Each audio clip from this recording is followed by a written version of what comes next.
Hello students, welcome to my channel English with PP Singh. ठीक है, I am Pushpendra Singh.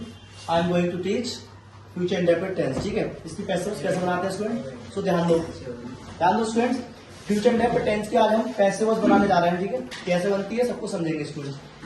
सबसे पहले तो ये पहचान आनी चाहिए कि फ्यूचर इंडेफिनिट टेंस क्या होता है। ध्यान दो इसकी, अब एक देखेंगे फ्यूचर इंडेफिनिट टेंस की पैसिव वॉइस बनाने के लिए गौर से ध्यान दो। फ्यूचर इंडेफिनिट टेंस की पैसिव वॉइस बनाने के लिए क्या करते हैं, ऑब्जेक्ट के अनुसार हेल्पिंग वर्ब, ऑब्जेक्ट के अनुसार हेल्पिंग वर्ब लगाते हैं। अर्थात आई और बी के साथ क्या लगाओगे आप helping verb students, shall we. Yes, अन्य सभी कर्ताओं के साथ हेल्पिंग वर्ब क्या लगाओगे स्टूडेंट, ध्यान दो, विल बी। और दोनों के साथ क्या करोगे आप, एमबी की थर्ड फॉर्म। तुम सबको पता है कि पैसिव वर्ब बनाते समय एमबी की हमेशा थर्ड फॉर्म लगती है। तो ध्यान दो, हम दोबारा देखेंगे हम कि फ्यूचर इंडेफिनिट टेंस की पैसिव वर्ब बनाने के लिए क्या करेंगे, ऑब्जेक्ट के अनुसार हेल्पिंग वर्ब लगाते हैं। ऑब्जेक्ट के अनुसार से मतलब है मेरा क्या, अगर आई और बी दिया होगा तो सेल भी लगाओगे आप। ठीक है, और अन्य सभी कर्ता के साथ में हेल्पिंग वर्ब क्या लगाओगे आप, विल बी, और एमबी की थर्ड फॉर्म लगाते हैं। ठीक है स्टूडेंट्स, ऐसा बनती है पैसिव वॉइस। अब ध्यान दो बनाएंगे कैसे, मैं एग्जाम्पल के थ्रू समझाता हूँ आपको। ध्यान दो स्टूडेंट्स, वाई एन एग्जाम्पल, ध्यान दो, मैंने लिख दिया आई शैल टीच यू टुमारो। ध्यान दो स्टूडेंट्स, बोर्ड में ध्यान देंगे। देखो, आई शैल टीच यू, मैं आपको पढ़ाऊंगा, टुमारो मीन्स कल। ये है आपका फ्यूचर इंडेफिनिट का। कैसे पहचाना स्टूडेंट्स, यस, तो ध्यान दो कैसे पहचानेंगे स्टूडेंट। ध्यान दो, आई के साथ में सेल लग रहा है, आई के साथ में सेल लग रहा है, प्लस मुख्य लिए फर्स्ट दी है, इसलिए बाकी कौन सा है, फ्यूचर इंडेफिनिट टेंस है। तो इसकी पैसे बनाने के बहुत आसान है। हम ऑब्जेक्ट देखते हैं, किस पर फोकस होना चाहिए हमारा, ऑब्जेक्ट पर। तो ऑब्जेक्ट देख लेंगे हम, आई और बी के अतिरिक्त है नहीं है ये, यानी आई और बी होता है यहाँ पे तो हम सेल भी लगाते हैं, लेकिन आई और बी का अन्य अतिरिक्त है ये, तो क्या लगाएंगे हम, विल भी लगाएंगे। कैसे, यानी हमेशा ऑब्जेक्ट को आप कर्ता बनाओगे सबसे पहले।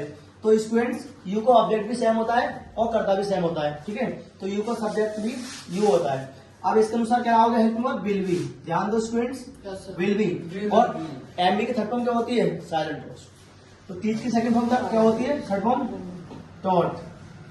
फिर आता है वाई, और वाई के साथ क्या करेंगे स्टूडेंट्स, हम आई का ऑब्जेक्ट क्या होता है स्टूडेंट्स, मी, और अदर वर्ड लास्ट में रहता है स्टूडेंट्स। ये हो गई आपकी पैसिव वॉइस। एक अन्य एग्जांपल समझेंगे स्टूडेंट्स, जैसे मैं लिख दिया शी विल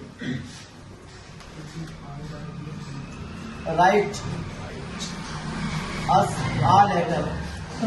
स्टूडेंट ध्यान दो, ये बात का फ्यूचर इंडेफिनिट का कैसे पहचानेंगे, ध्यान दो, हेल्पिंग वर्ब से पहचानते हैं स्टूडेंट्स हम। तो सेल और विल और एमबी फर्स्ट जिसमें नजर आ जाए फ्यूचर इंडेफिनिट टेंस होता है। पैसिव वॉइस कैसे बनाते हैं स्टूडेंट्स, बस ऑब्जेक्ट पर फोकस होना चाहिए हमारा। ऑब्जेक्ट इस बार अस दिया है, और अस का कर्ता क्या होता है स्टूडेंट्स, बी होता है, और बी के साथ अभी बताया था मैंने आपको, आई और बी के साथ क्या लगाना है आपको, सेल भी लगाना है। तो ऑब्जेक्ट को कर्ता बनाते हैं पहले, तो अस का सब्जेक्ट क्या होगा स्टूडेंट्स, बी। अब उसके अनुसार हेल्पिंग वर्ब जो आएगी वो आएगी सेल बी। अब एमबी की थर्ड फॉर्म लगाते हैं, तो क्या आएगी, रिटर्न। और दूसरा ऑब्जेक्ट अगर दिया हो, जैसे कि इसमें दे रखा है आ लेटर, तो दूसरा ऑब्जेक्ट मुख्य क्रिया के बाद ही लिख देते हैं, तो आ लेटर। अब उसके बाद में बाय लगाएंगे स्टूडेंट्स। अगर इसमें दूसरा ऑब्जेक्ट नहीं होता तो मुख्य क्रिया तुरंत बाद बाय लगाता मैं, लेकिन दूसरा ऑब्जेक्ट दिया है तो पहले दूसरा ऑब्जेक्ट लिख देंगे, उसके बाद बाय लगा देंगे। ठीक है स्टूडेंट, उसके बाद सी का ऑब्जेक्ट क्या होता है, हर होता है। तो ये बन गया आपकी पैसिव वॉइस स्टूडेंट्स।